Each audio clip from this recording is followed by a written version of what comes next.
আসসালামু আলাইকুম। আজকে আমাদের ছোট ভাই জীবনে ঘটে যাওয়া একটা ভূতের গল্প বলবে। যেটা সে আমাকে বলেছে। আপনারা শুনুন। আমার নাম হচ্ছে ইয়াসিন। আমি বেসিক্যালি ঢাকায় এসেছি বেশি দিন হয়নি। মোটামুটি ৩ মাস হবে। আমি ডিটেলস না বলে আমি ঘটনা শুরু করে দেই। কারণ বেশি বললে সময় বেশি লাগবে। আমি শর্টকাটে বলতেছি আমার লাইফে ঘটে যাওয়া একটা ঘটনা। তো আমার ঢাকা আসার ৩ মাস হইছে, বেশি দিন হয়নি। এর মাঝেই হচ্ছে রোজার ঈদ চলে এসেছে। তো আমরা ৩ জন থাকতাম। ৩ জনের মধ্যে ২ জন চলে গেছে ঈদে।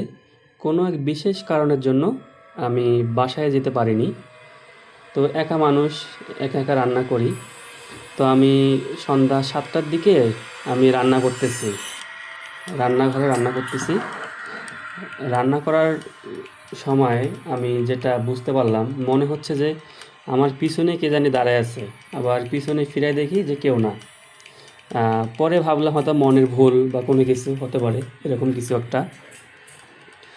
পরে এরকম করতে করতে একটা সময় আমার রান্না শেষ হয়ে গেল। রান্না শেষ হলো, আমি হচ্ছে খাওয়া দাওয়ার প্রিপারেশন নিচ্ছিলাম। খাওয়া দাওয়া করলাম। খাওয়া দাওয়া করে মানে যেটা মানুষ করে, ছেলে মানুষ, ব্যাচেলার মানুষ, ছবি দেখা বা মুভি দেখা বা কারোর সাথে কথা বলা, এটাই আর কি স্বাভাবিক ঢাকার একটা জীবনযাত্রা ব্যাচেলারদের আর কি। তো আমিও সেরকমই করছিলাম। করার পর তো আমি একা, একা বসে আছি। তো আমার কেন জানি মনে হচ্ছিল যে হয়তো বা কেউ আমাকে চুপে, চুপে দেখতেছে। মানে রাত তখন অনুমানিক কয়টা বাজে? রাত আনুমানিক ১১টা হবে সম্ভবত। আচ্ছা। ১১টার দিকে। তো ১১টার দিকে আমি এরকম মনে হচ্ছিল। তো আমি জাস্ট কোনো কিছু ভাবা বাদ দিয়ে আমি আমার মতো আমি ছবি, ভিডিও দেখতেছি। আমি টাইম ওয়েস্ট করতেছি, টাইম পাস করতেছি। যাক, এমন সময় প্রায় এরকম করতে, করতে ১২টা বেজে গেল। তো ভাবলাম যে এখন আ শোয়ার দরকার। কারণ ১২টা বেজে গেছে। ১২টায় শুয়ে আবার আমার একটা অভ্যাস, আমি বিছানায় শুয়ে আবার টিকটক বা কোনো কিছু একটু দেখে তারপর ঘুম যাই। তো সেরকমই করছিলাম। তারপরে আমি শুয়ে পড়লাম। তো শুয়ে আমি আমার মতো আছি। আমি আমার মতো ফোন আ ইনস্টল করতেছি। কিন্তু কেন জানি এরকম মনে হইলো হঠাৎ করে আমার, যে হয়তোবা আমার দরজার অপর সাইডে হয়তোবা কেউ দাঁড়ায় আছে। তো এটা ভাবতে, ভাবতেই ৩ বার ৩ বার ঠকঠকাইলো দরজাটাতে। তো আমি যেটা গ্রামের বাড়িতে দেখেছিলাম যে ঘরের কোণায় বা কোথাও টিকটিকি কিন্তু ঠক করে। তো আমি ভাবছিলাম যে হয়তোবা কোনো টিকটিকি বা কোনো কিছু হতে পারে যে এরকম করতেছে। পরে ১ম বার এটা আমি মানে মানে আমার কাছে কোনো কিছু মনেই করি নাই যে না, কিছু না। পরে ২য় বার সেম শব্দ আবার করতেছে। তখন আমার মনে একটা ভয় আসলো যে আসলে এরকম কেন? আমি আমার তখন শরীর একদম শিউরে উঠছে। তো আমি ভাবলাম আমার একটা ছোট একটা বক্স ছিল, সেটা হচ্ছে চার্জ দিয়ে বক্স, মানে কোনো গান ইউজ করা যায় আর কি। তো ভাবলাম যে আচ্ছা, কেন সন্ধ্যা থেকে ভয় লাগতেছে, তাহলে আমি এখন কোরআন তেলাওয়াত শুনি। তো সূরা নাস, প্রথমত কোরআন তেলাওয়াত দিলাম বক্সে। সাউন্ডটা মোটামুটি ভালোই ছিল। তো আমি সূরা কোরআন তেলাওয়াত শুনতেছি। তো শুনতে, শুনতে হঠাৎ করে দেখলাম যে কারেন্ট চলে গেল। হঠাৎ ও করে। মাই গড! হঠাৎ করে কারেন্টটা চলে গেল। তো কারেন্ট যখন চলে গেছে তখন তো আমার ওয়াইফাই তো কারেন্টের সাথে কানেক্ট ওয়াইফাইটা। ওয়াইফাইটা যখন বন্ধ হয়ে বন্ধ হইছে, তখন কোরআন তেলাওয়াতটা অটোমেটিক বন্ধ হয়ে গেল। তাহলে আমি আমার একদিকে কারেন্ট চলে গেছে, দেন আমার একটা সাহস ছিল যে সূরা চলতেছে। আমার সাথে, সাথে কিন্তু আমি কি করব ভেবে পাচ্ছিলাম না। তখন হঠাৎ করে মনে হইলো যে আমার তো ডাটা আছে। তখন আমি ডাটা অন করলাম। ডাটা অন করার সাথে, সাথে এবং ডাটা দিয়ে আমি কোরআন তেলাওয়াত শুনতেছি। এই ১০-১৫ সেকেন্ড পরেই আবার কারেন্টটা চলে আসলো। আসার পরে দেখতেছি যে বাইরে, দরজার বাইরে একটা অদ্ভুত রকমের হাসি এক মেয়ের। অদ্ভুত রকমের একটা হাসি। আমি চিন্তা করতেছি কে হাসতে পারে, কে হাসতেছে, মানে হাসিটা একদম জোরে না, বাট হাসতেছে, আমি সেটা ফিল করতেছি যে আসলে এরকম হতে পারে। পরে আমি আবার জোরে সাউন্ড দিলাম। সাউন্ড দেওয়ার পরে দেখতেছি যে কোনো কিছু না, একদম শুনশান নিস্তব্ধ হয়ে গেল হঠাৎ করে। হঠাৎ করে নিস্তব্ধ হয়ে গেল। তারপরে দেখলাম যে একটু পর একটু পরে আবার কারেন্টটা চলে গেল। আমি আগের প্রসেস ফলো করলাম, আমার ডাটা অন করলাম, অন করে আমি তখন এতক্ষণে কিন্তু আমার যে সূরা নাসটা আমি চালু করছিলাম সেটা কিন্তু শেষ হয়ে গেছে। তো আমি সূরা ইখলাস, তারপর আরও যে বড় বড় সূরাগুলো আছে কোরআনের, সেই সূরাগুলো হচ্ছে দিলাম।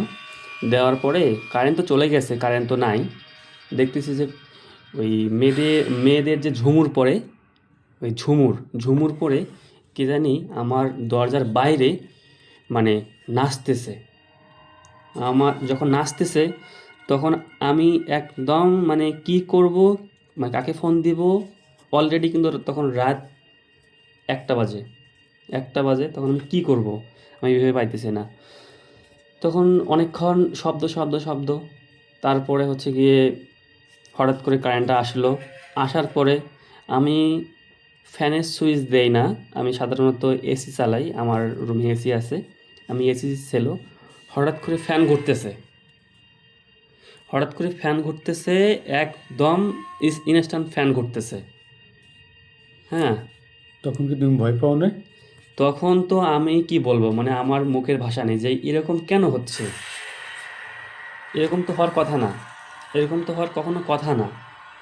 মানে আমি প্রায় 3 মাস ছিলাম সে বাসায়, কখনো এরকম কোনো ঘটনা ঘটেনি। আমার যে মানে আমি যাদের সাথে ঘুমাই, আমাদের টোটাল 3টা রুম। তো ওরা ঈদে চলে যাওয়ার পরের দিনেই থেকে আমার এই সমস্যাটা শুরু হয়েছে। তো যখন ফ্যান চালু হইলো, আমি উঠছি, সাহস নিয়ে উঠছি এবং যে ইসলামের যে সূরাগুলো আছে ছোট ছোট যে কয়টা পারি সে কয়টা বলতেছি এবং বুকে ফু দিচ্ছি। ফ্যানটা অফ করে দিলাম। ফ্যানটা অফ করে দেওয়ার পরে একটু পরে দেখতেছি যে একটা অদ্ভুত রকমের হাসি। তারপরে আমি আমার যে ম্যানেজার আছে, ম্যানেজারকে ফোন দিলাম যে ভাই এরকম এরকম সমস্যা। অটোমেটিক তখন কিন্তু রাত 1টা পার হয়ে গিয়েছে এতক্ষণে। তো ও ফোন প্রথমবার ধরে নাই, দ্বিতীয়বার ফোন ধরছে। ফোন ধরার পরে ফোন দিলাম যে ভাই এরকম এরকম সমস্যা। একটু পরে বলতেছে যে তুই বেঁচে গেলি, তুই বেঁচে গেলি।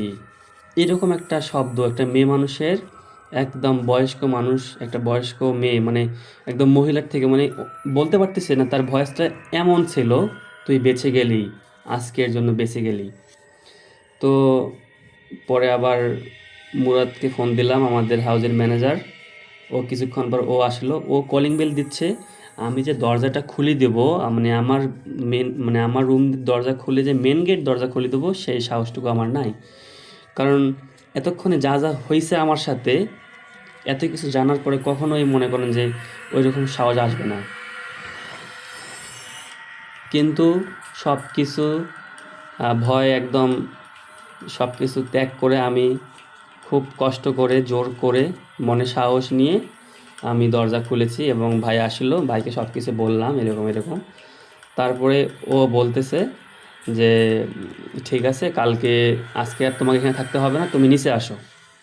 আমি নিচে গেলাম, নিচে যে যে ওদের যে রুম আছে, গেস্ট রুম আছে, সেই গেস্ট রুমে বাকি রাতটুকু কাটাইলাম। কাটানোর পরে সব কিছু ভাইয়ের কাছে শুনলাম। তো ওই ভাই বলল যে এইখানে একটা সমস্যা আছে। আমাদের এই বাসা ভাড়া নেওয়ার আগে এইখানে একটা ঘটনা ঘটেছিল। সেই ঘটনাটি আমি নেক্সট ভিডিওতে বলবো। এবং কালকে ও বলতেছে যে ঠিক আছে, কালকে একটা হুজুর আনবো, আনার পরে কিছু সূরা কেরাত পড়ে মিলাদ একটা ব্যবস্থা করবো। আসলে এই কথা বলছে। তো যেই কথা সেই কাজ, পরের দিন হুজুর নিয়ে আসলাম। হুজুর এসে তো অনেক বুঝলো যে না, এখানে কিছু সমস্যা আছে। উনি এসার পরে উনি বুঝতে পারছে যে কোনো সমস্যা আছে। তো হুজুর যা যা করেছে, করার পর চলে গেছে। সেই রাতে আর আমি একা থাকিনি। আমি সেই ভাইকে বলছিলাম যে ভাই আপনি আজকে আমার সাথে ঘুমান, কারণ আমার যে ভাই চলে গেছে গ্রামে, ওরা আসলে তখন আপনি আবার আপনার জায়গায় আপনি ঘুমাইয়েন। তো ভাই অনেক আদর করে আমাকে বললো যে ঠিক আছে, আমি তোমার সাথে আজকে ঘুমাচ্ছি, সমস্যা নাই, কেন ভয় লাগতেছে?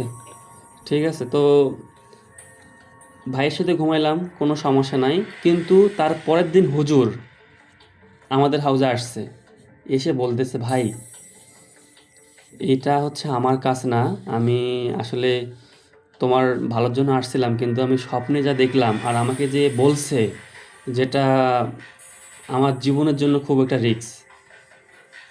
ও ও নাকি হুজুর নাকি স্বপ্নে দেখছে যে তুই এখানে কেন আসছিস, মরার জন্য। হুম, মানে এরকম একটা স্বপ্ন। ওই হুজুর বলল যে ভালো, যে তান্ত্রিক বা হচ্ছে যে এগুলা কবিরাজি যে করে তার কাছে যাইতে, এই কথা বলছে। তো হুজুর হয়ে বলছে, তো অনেক কিছু টিয়া করে আমি বললাম যে হুজুর ঠিক আছে। তো আমার কথা হলো যে এই এর বাকি অংশ আরও অনেক কিছু আছে ঘটনা, এটা আমি হচ্ছে পরে বলবো, পরের কোনো ভিডিওতে বলার চেষ্টা করব। এবং আমি বর্তমানে যেখানে আছি সেখানেও মানে একটু প্রবলেম। আমি যে বাসার কথা বললাম, এত কিছু প্রবলেম ছিল, সেজন্য সেই বাসাটি ছেড়ে দিয়ে আমি অন্য বাসায় বর্তমানে আছি। এখন এখানে এসেছি, দেখি এখানেও প্রবলেম। তো এই বাসার প্রবলেম আমি আপনাদেরকে পরে জানাবো ভিডিওতে। সবাই ভালো থাকবেন। আল্লাহ হাফেজ।